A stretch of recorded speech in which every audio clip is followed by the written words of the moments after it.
What's up, 25-1? Today I'm going to be showing you how to change a mountain bike tire in real time. A few of the things that you're going to need for this are your new tire levers. I like to have 3 of them. Some tire sealant, since most mountain bikes run tubeless, you need sealant, a rag, and a valve stem remover tool. Alright, first we're going to let the air out of the tire.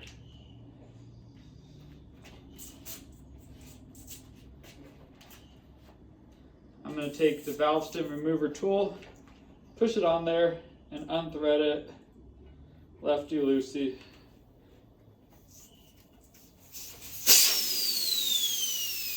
Yep, there it goes. For the next step, we're going to unseat the bead off the rim. So for this, you're going to take your hands, wrap around the tire, and push in with your thumbs.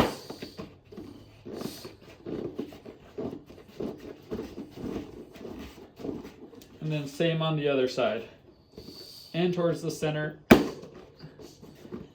Essentially pushing the tire into the center part of the rim. Like that. Next, I'm going to take a tire lever, hook it underneath one of the sides of the bead, and you can usually just go all the way around, taking it off the rim. So we got our first side off. For our next side, with a thinner tire like this, usually you can just push down and out, and it'll just slip right off like that. It's a little messy. We got some sealant in there. You might be able to see. I'm going to set that off to the side. Now is a great time to inspect your rim. Make sure it doesn't have any damage. And you're going to want to make sure that your rim tape is intact. That way the rim does not lose any air when you inflate it later. This rim looks all good. So we're going to go ahead and unravel our new tire. There's a few reasons for changing a tire. The first one is because your old tire was damaged, cut, or just worn out. Or in this case, I'm just putting a different style of tire. It's a little bit heavier duty. Think of it as like a truck tire compared to a car tire. The plies on the sidewall are thicker on this one, so that's why I'm choosing to run it for the type of riding I'm going to be doing. Okay, one of my favorite tricks is to put just a little tire sealant in the tire, just a couple squirts, and then take it and rub it around the bead. This just makes it a little bit more slippery and helps it to seed onto the rim easier so that the rubber doesn't stick to the rim. You just fight it less, and also it'll air up easier.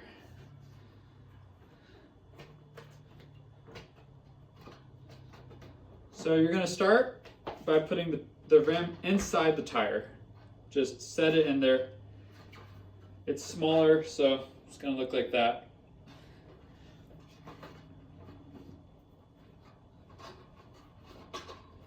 And then next, we're going to put the first bead into the channel. So the inside of the rim is shaped like a U. If you can see it, these are the high parts, and it goes down in the center. So we're going to put the tire bead, the sidewall of it, into the center of the rim. And it's going to be pretty loose until you get to the last portion. And right about there, this is going to tighten up. So what we're going to do is we're going to want to make sure that our tire is in the center all the way around here to reduce that circumference. We're going to set it down, and usually we can use our thumbs to pry the tire on to the rim, just like that. Now for the other side. We're going to do the same procedure. Tire on to the rim. This tire is directional, so something I should note is that you want to put it on the right way. I do have it on that way. The ramps go towards the front, so it reduces rolling resistance, or they have arrows pointing to the right direction of rolling. But I'm just going to take my hands, wrap around the tire, and work the bead on. I'm going to hold the tire with one hand to keep it from slipping off, and I'm going to take my left hand and work around the tire, simply snapping it into place.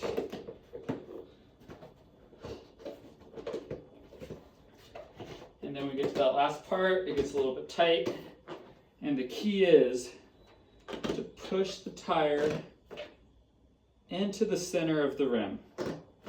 That reduces the circumference the tire is having to overcome and loosens up the remaining portion of tire. So sometimes you can do it without levers. I think for this one, I'm going to go ahead and grab my lever, or two of them actually, and use those to pry the tire on.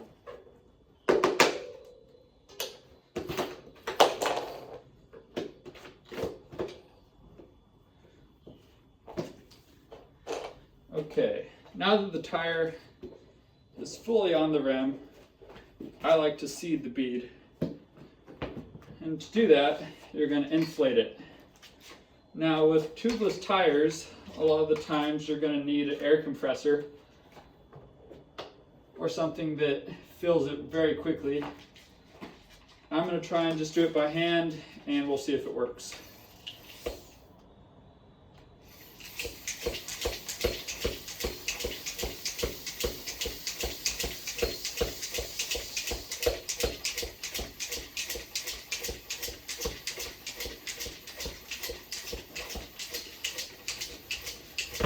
Okay, all right, it's going.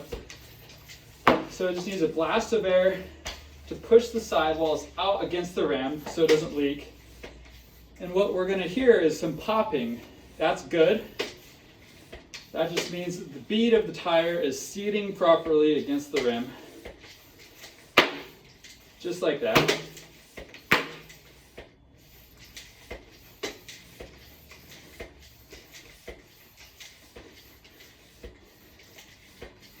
I'm going to air it up to about 35 psi, and then I'm going to take this off.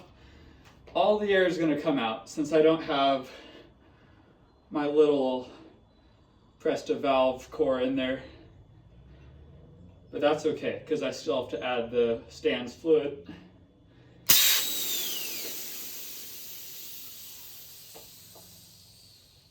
So the reason I like to air it up first is because it sets the tire on there and it reduces the chances of our fluid leaking out.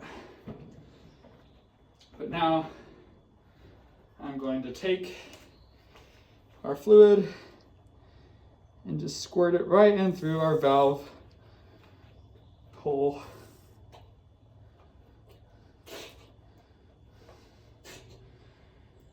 So this fluid is basically like gritty and sticky, and it binds together whenever it all rushes to one area. So if you were to get a small hole in your tire or a small defect in your rim, this fluid rushes to it and stops the leakage which is pretty sweet. Much better than having a tube, which is not salvageable if it goes flat in a race or other event. Okay, so now that I got my fluid in there, I'm just going to take my little valve stem core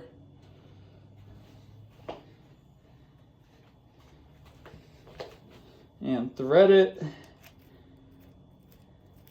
right in there. I'm going to take my little tool,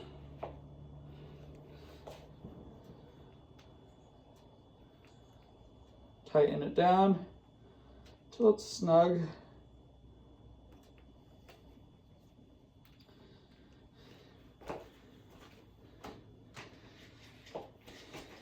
And then we are going to air it out for the last time.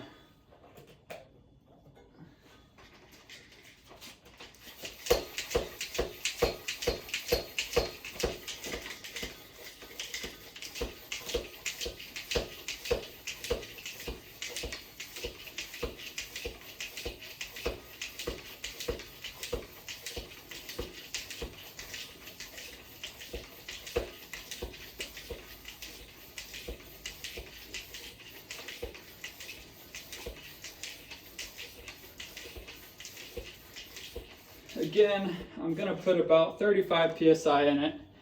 This is just a good pressure to get things sealed up and bed in. When I'm actually riding, I'm going to put something more like 28 psi in there. Softens it up, helps with control and grip. And then I'm going to take my little cap. It's just this little guy, protects the threads. And I'm going to put it on. Now, it still has potential for leaking since it is a tubeless setup. So I like to take the Stan's fluid and just rinse it around in there. Try to get it to seal up and fill any void or any defect that there might be. You can also bounce it.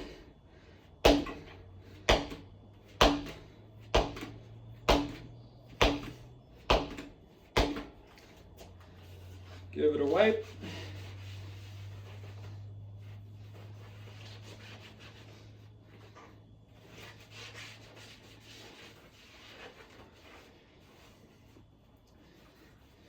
And now your wheel is ready to go back on the bike. Thank you guys for watching. I hope you enjoyed. And I hope you have a better idea of how to change a mountain bike tubeless tire.